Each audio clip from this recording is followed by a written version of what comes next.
My name is Dustin Reiner. I'm 39 years old, and I was born and raised in Newmarket, Tennessee. But I was born and raised more on the Kodak side, not like the Knoxville side, near the Smoky Stadium. I grew up there until I was about 15 or 16 years old, and then my parents and I, we moved to Talbot, where I'm currently residing now. I've lived there in Talbot for probably about 22 years. I was 36 whenever I came back to school. And what made me decide to come back to school was I started looking at time and thinking time's going to pass me by no matter what. Whether I'm 36 and going to school or 36 and working as a bagger at Ingles, time is still going to be time. I got tired of being sick and tired. That would be the best way to put it. As I got older, without a college degree, it is proven. You can Google it, you can see documentaries on it and stuff, that those people that have a college degree make twice the amount of somebody with a high school education, and those with a master's degree make twice as much as somebody with a college degree. So it's like, it keeps going in levels. And I was on the bottom. I couldn't go anywhere but up. And so I just was like, well, if I want to make $7 for the rest of my life, keep doing what you're doing, you'll keep getting what you're getting. So basically, that's what made me finally, the pain of, well, will they make fun of me? How do I do this? Et cetera, was less than that pain of like, oh my gosh, I don't have enough money to get gas. I was an underachiever in high school, to be honest with you. My aspirations was to see how many women I could get, maybe, you know, honestly. Or aspirations were just, most of the people that I knew, like in my town of Dumpling Valley in Newmarket, it was just, they worked factory work and stuff. I never really thought about college right out of high school. I was 19 when I got married, and then I'd worked at Sea Ray Boats in Knoxville for a couple of years, and my wife and I, at the time, we had some children, and then I started getting into the banking industry. And I worked at First Tennessee Bank for 7 years prior to starting at Walters State. When you're that young and you're married, your aspirations are just to pay the bills. And so it was as I got older and realized I didn't want to keep living that lifestyle of barely getting by to, and I know I keep quoting people, but like Dave Ramsey, he says that you'll only change when the pain of same hurts worse than the pain of change.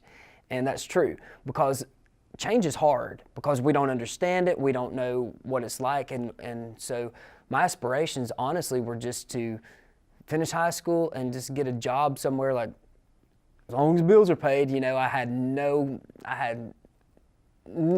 desire to come to college until I got older. At first I was embarrassed, and I know that sounds weird to be embarrassed to start school, but I started thinking like, well, what will people say? What will people think? And my biggest fear was the fear of failure, of me starting school and then getting halfway through a semester and saying, I can't do this. So when I told my kids that I was going to go back to school and stuff, I knew that I had to follow through, because I totally believe that if I didn't follow through, that teaches them not to follow through. And I always tell my kids, stick with your commitments. If you say you're going to do something, as far as it depends upon you to do it. So I struggled at first with, do I tell people or not? I was going to kind of just go to night classes when I didn't have my kids, because I have them every other weekend. I have them exactly split custody, but I could have fixed it to where I did not have them while I was going to school and stuff, and it was going to be kind of like one of those things, because if I tell somebody, then I'm held accountable. So I thought about it, and then after I told them, you know, they were like really excited and stuff for me to get started back in school. My daily schedule was, I took a lot of night courses. I tried to work from 8 o'clock in the morning until 5 o'clock in the afternoon. And then whenever I would get out of work, I would be up here. I work in Dandridge, so I would be up here at 6 o'clock. And then I would take as many night classes as I could. Like when I first started, I only started with 2 courses, and they were both night classes. I took a Saturday class that was a speech class. So I tried to take as much as I could at night so it was not taken away from me at work. And then I would miss like maybe a couple of hours during the day on certain days if we had finals or exams of that nature, so that way I could study some more. My boss was really good about working with me on my school schedule, but the majority of the time I took night classes. It's kind of like if you're getting ready to climb some stairs, when you look at it, you don't start at the bottom and jump all the way to the top. You walk up the stairs, and so I started realizing that college is a walk upstairs. It's not jumping from the bottom of the steps all the way to the top.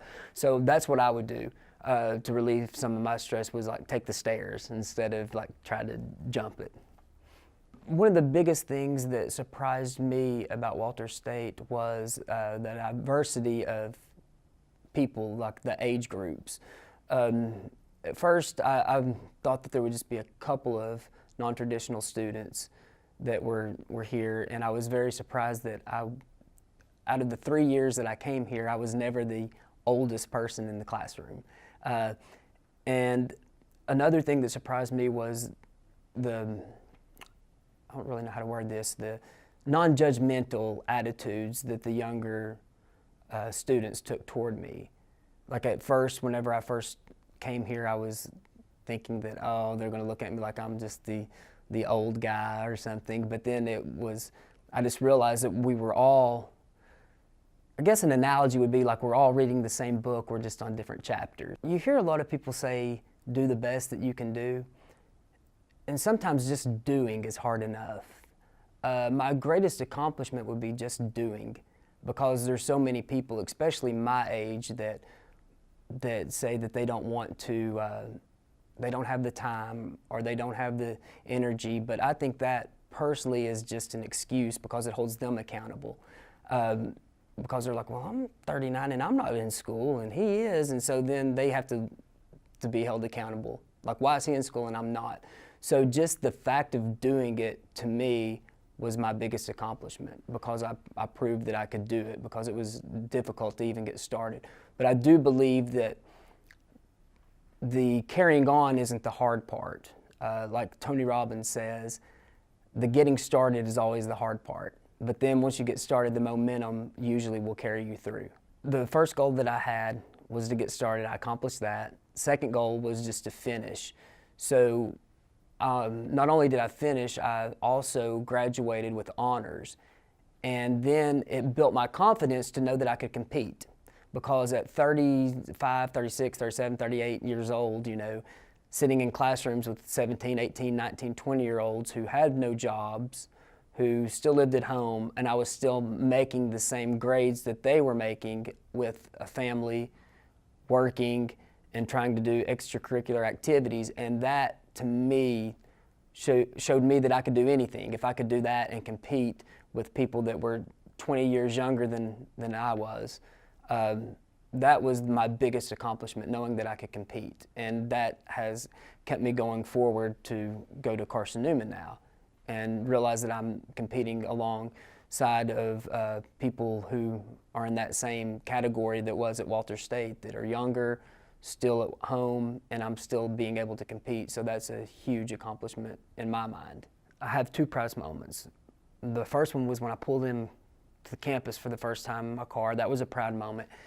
And then they're both equally proud to me, because it was like and I know this is going to sound weird, but it was like almost like I didn't want to leave here, because I grew, I mean, as old as I am, I can't say I grew up here, but it was like I grew into me here at Walters State. It was the college that it was like the stepping stone, and I realized, like, you know, it's so important. It's a great school, and it gave me confidence. And so it was actually even hard to leave, but when I did leave, it was a joyful occasion. So two moments: the first day and the last day. If no one meditates, I would highly, highly recommend it. That is one thing that's helped me get focused. This is an interview about meditation, so if you guys, I would look into meditating. It's not some kind of weird spiritual thing. I mean, it's just a focus thing. And so that is what I would do, is I would meditate in the morning, and then it would get me, okay, I'm started, and then that momentum would like carry me through, because I'd be tired during the day after I got off work, and then I would not want to study. So I do better in the morning. But each person would have to see what fits their, because some people might be morning people, some people are night people, so it's different for different people. And there's been often times that I thought, you know, it's just not worth it, but then I realized, look how far that I've come, and I'm up here now, and so it's all downhill from now. So I just have to keep evaluating myself and just keep saying, like, you know, that you can do this. Going back to, like I had said earlier in the interview, realize that it's temporary, that I won't always be here. I won't always be here where I am today, that tomorrow I'll be somewhere differently. So yes, I have definitely thought about quitting, but then, no, I definitely can't, not with this interview. So I think of the waste of money that it would be per class, you know, I don't know exactly the amount of dollars that it costs for one class, but just the amount of energy that goes into taking the class, the amount of income that goes into taking the class, the amount of time that you have taken away from activities like your family or your spouse or girlfriend, boyfriend that has been taken away, and all of that would just be to a waste. A lot of times, even the people that are supportive of you will put stipulations on you. And I'll tell you about this analogy that I was listening to this guy. His name was Zig Ziglar, and he was talking about training fleas. And he said that they had taken a mason jar and they put fleas in a mason jar, and they just left the lid off, and the fleas would continue to keep jumping out. And they did this for some time, and then they closed the mason jar, and then the fleas would jump up to the top, fall down, jump up to the top and fall down, and then afterwards they took the lid off, and the fleas would jump up, fall back down, even with the lid off.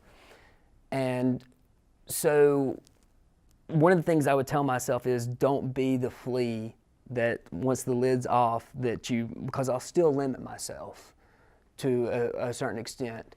And I would tell myself, don't be like that, because you can jump out. You're able to jump out. I believe that, you know, like, you are what you think about. And so if I vision myself finishing school, envision myself doing that, that kept me going forward, was my vision for myself. And to know that it wasn't permanent. Everything is temporary. Like, I knew that I wouldn't have to get up every single day at 5 o'clock.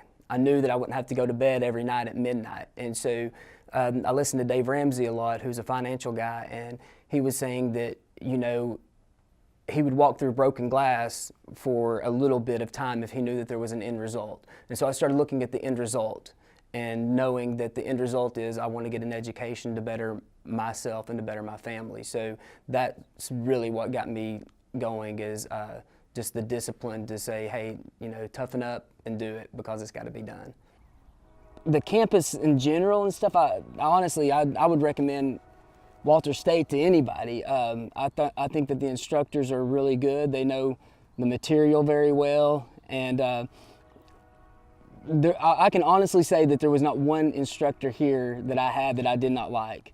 There were some that I liked better than others, but as far as not liking an instructor, I would say that Walter State, out of all the courses I took, I enjoyed all my instructors, and I never ran into any problems with any of the students.